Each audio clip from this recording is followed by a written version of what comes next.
ಮಯನ್ಮಾರ ಮತ್ತು ಥೈಲ್ಯಾಂಡ್ ಒಳಗ ಭೀಕರ ಭೂಕಂಪ ನಡೆದೈತಿ.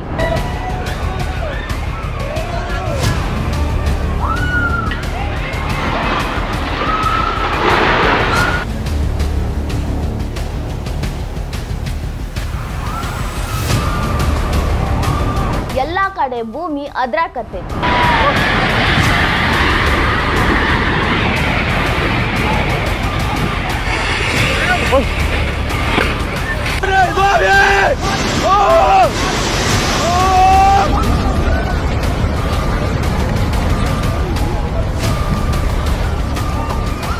ಸಾಕಷ್ಟು ಪ್ರಮಾಣದಾಗ ಸಾವು ನೋವು ನಡೆದೈತಿ. ಒಂದೊಂದು ದೃಶ್ಯ ನೋಡಿದ್ರ ಮನ ಕಲ್ಕುವಂಗದಾವ.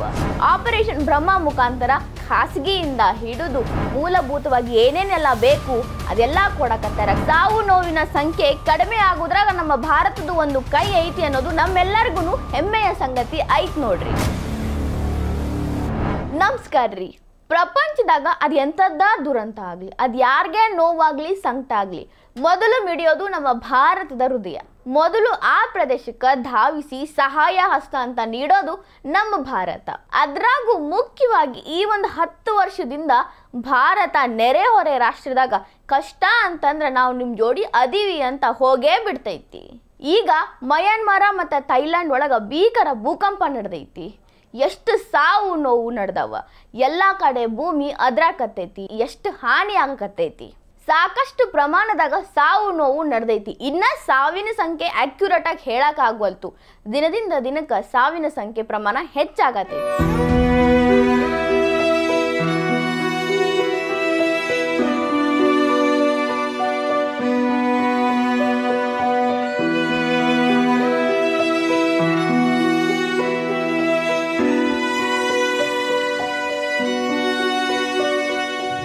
ಒಂದೊಂದು ದೃಶ್ಯ ನೋಡಿದ್ರ ಮನ ಕಲ್ಕುವಂಗದಾವ. ಮಕ್ಕಳು, ಮರಿ, ಹಿರಿಯರು, ವೃದ್ಧರು ಎಲ್ಲರೂ ಈ ಭೂಕಂಪದಿಂದ ತತ್ತರಿಸಿ ಹೋಗ್ಯಾರ. ಎಲ್ಲಿ ಹೋಗೋಣಪ್ಪ, ಇದ್ದಿದ್ದ ಮನಿ ಇಲ್ಲ, ನೆಲಿ ಇಲ್ಲ, ಎಲ್ಲಿ ಹೋಗೋನು ಅಂತ ಅಳ್ಕೋತ ಊರೆಲ್ಲ ಓಡ್ಯಾಡಕತ್ತಾರ.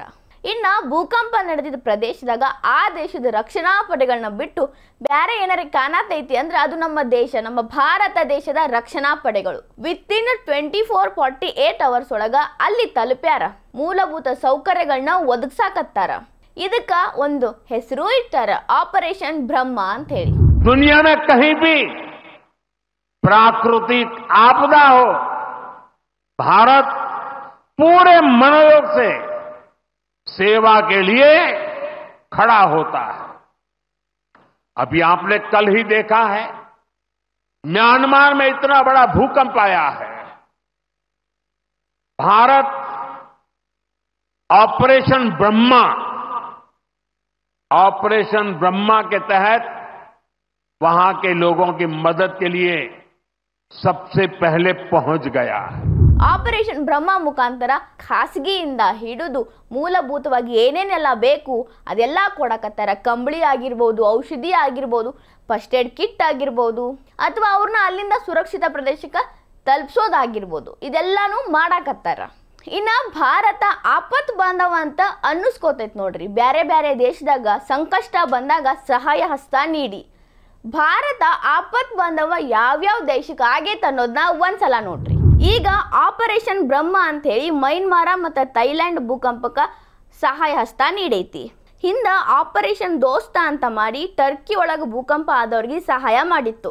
ಆಪರೇಷನ್ ಕರುಣಾ ಅಂತ ಹೇಳಿ ಮಯನ್ಮಾರ್ ಚಂಡಮಾರುತ ಸಂದರ್ಭದಾಗೂ ಸಹಾಯ ಮಾಡಿತ್ತು.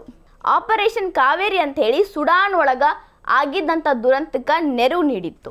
ಲಸಿಕೆ ಮೈತ್ರಿ ಅಂತ ಹೇಳಿ ಕೋವಿಡ್-19 ಸಂದರ್ಭದಾಗ ಜಾಗತಿಕವಾಗಿ ನೆರವು ನೀಡಿತ್ತು. 100ಕ್ಕಿಂತ ಹೆಚ್ಚು ದೇಶಗಳಿಗೆ ಲಸಿಕೆ ಕೊಟ್ಟಿತ್ತು. ಶ್ರೀಲಂಕಾಕ್ಕೂ ನೆರವು ನೀಡಿತ್ತು. 2016ರಾಗ ಚಂಡಮಾರುತ ಆಗಿದ್ದಕ್ಕ ಎಷ್ಟು ಸಾವು ನೋವಾಗಿತ್ತೆಲ್ಲ ಅವ್ರ ಬೆನ್ನಿಗೆ ನಿಂತಿತ್ತು. ಇನ್ನ ನೇಪಾಳಕ್ಕೂ ನೆರವು ನೀಡಿತ್ತು. 2015ರ ಭೂಕಂಪದಾಗ ಸಹಾಯ ಮಾಡಿ. ಇಂಡೋನೇಷ್ಯಾಗೂ ನೆರವು ನೀಡಿತ್ತು 2018ರ ಭೂಕಂಪದ ಸಂದರ್ಭದಾಗ. ಮಡಗಾಸ್ಕರ್ಗೂ ನೆರವು ನೀಡಿತ್ತು ಭಾರತ 2020ರ ಪ್ರವಾಹದಾಗ. ವನುವಾಟುಗೂ ನೆರವು ನೀಡಿತ್ತು ವಿನಾಶಕಾರಿ ಭೂಕಂಪದಾಗ ಅಲ್ಲಿನ ಮಂದಿಗೆ ಸಹಾಯ ಮಾಡಿ. ಅಫ್ಘಾನಿಸ್ತಾನಕ್ಕೂ ನೆರವು ನೀಡಿತ್ತು. ಪ್ರಕೃತಿ ವಿಕೋಪದಾಗ ಸಹಾಯ ಮಾಡಿತ್ತು. ಪ್ಯಾಲೆಸ್ಟೈನ್ದವ್ರಿಗೂ ನೆರವು ನೀಡಿತ್ತು. ಯುದ್ಧ ಪೀಡಿತ ಪ್ರದೇಶಗಳಿಗೆ ನೆರವಿನ ಹಸ್ತ ನೀಡಿತ್ತು. ಅಷ್ಟ ಅಲ್ರಿ, ಭಾರತ ಬ್ಯಾರೆ ಬ್ಯಾರೆ ದೇಶಗಳು ಕಷ್ಟದಾಗ ಅದಾವಂದ್ರ ನಾವು ನಿಮ್ಮ ಹಿಂದೆ ಅದೀವಂತ ಮೊದಲನೇ ಹೆಜ್ಜೆ ಇಟ್ಟು ಎಲ್ಲದಕ್ಕೂ ಸಹಾಯ ಮಾಡೈತಿ. ಈಗ ಮೈನ್ಮಾರ್ ಒಳಗೂ ತನ್ನಿಂದ ಆದಷ್ಟು ಸಹಾಯ ಮಾಡತೈತಿ. ಶ್ವಾನದಳದಿಂದ ಹಿಡಿದು ರಕ್ಷಣಾ ಪಡೆಗಳು ಅಲ್ಲಿ ಮಂದಿಗೆ ರಕ್ಷಣೆ ಮಾಡತ್ತಾವ. ಮೂಲಭೂತ ಸೌಕರ್ಯಗಳನ್ನ ನೀಡಾಕತ್ತಾರ. ಸಾವು ನೋವಿನ ಸಂಖ್ಯೆ ಕಡಿಮೆ ಆಗೋದ್ರಾಗ ನಮ್ಮ ಭಾರತದ ಒಂದು ಕೈ ಐತಿ ಅನ್ನೋದು ನಮ್ಮೆಲ್ಲರಿಗೂ ಹೆಮ್ಮೆಯ ಸಂಗತಿ ಐತ್ ನೋಡ್ರಿ. ಈಗಾಗಲೇ 15 ಟನ್ ಪರಿಹಾರ ಸಾಮಗ್ರಿಗಳು ಯಾಂಗೋನ್ನಾಗ ಬಂದಿಳ್ದಾವ. ಈ ರೀತಿ ಸಹಾಯ ಮಾಡ್ಕೋತನ ಭಾರತ ಆಜು ಬಾಜು ದೇಶಗಳ ಜೋಡಿ ಒಳ್ಳೆಯ ಸಂಬಂಧ ಇಟ್ಕೊಂಡೈತಿ. ಅದ್ರಾಗೂ ಮೋದಿ ಅವರು ಆಡಳಿತಕ್ಕೆ ಬಂದ ಮೇಲೆ ಬ್ಯಾರೆ ದೇಶಗಳೆಲ್ಲಾನು ಭಾರತ ಅಂದ್ರ ಆಪತ್ ಬಾಂಧವ ಅಂತ ಕೂಗಿ ಕೂಗಿ ಹೇಳಾಕತ್ತಾರ. ಎಲ್ಲೇ ಏನ ಕಷ್ಟ ಬರಲಿ, ಅವ್ರು ನಮಗೆ ಎಷ್ಟೇ ಕೆಡಕ್ ಮಾಡಿರಲಿ, ಆ ದೇಶ ನಮ್ಮ ಮೇಲೆ ಎಷ್ಟೇ ಹಲ್ಲು ಕಡಿತಿರ್ಲಿ, ಆದರೂ ಅವರಿಗೆ ಕಷ್ಟ ಐತಿ ಅಂದ್ರೆ ಮೋದಿ ಅವರು ಮೊದಲು ಹೆಜ್ಜೆ ಇಟ್ಟು ಎಲ್ಲ ರೀತಿಯ ರಕ್ಷಣೆನ ಒದಗಿಸ್ತಾರ, ನಮ್ಮಿಂದಾದ ಸಹಾಯವನ್ನ ಮಾಡ್ತಾರ. ಹಾಗಾಗಿ ಆಪತ್ ಬಾಂಧವ ಭಾರತ ಅಂತ ಗುರುತಿಸ್ಕೊಳ್ಳತೈತಿ. ಅದ್ರ ಜೊತೆ ಅಂತಾರಾಷ್ಟ್ರೀಯ ಸಂಬಂಧನೂ ಗಟ್ಟಿ ಮಾಡ್ಕೊಳತೈತಿ. ಈ ವಿಡಿಯೋ ನಿಮಗೆ ಇಷ್ಟ ಆಗಿದ್ರೆ ಲೈಕ್ ಮಾಡ್ರಿ, ಶೇರ್ ಮಾಡ್ರಿ, ಕಮೆಂಟ್ ಮಾಡ್ರಿ. ಇನ್ನ ಇಂಥವು ಹೆಚ್ಚಿನ ವಿಡಿಯೋ ನೋಡಕ ಹೊಸ ದಿಗಂತ ಡಿಜಿಟಲ್ ಚಾನಲ್ಗೆ ಸಬ್ಸ್ಕ್ರೈಬ್ ಆಗ್ರಿ.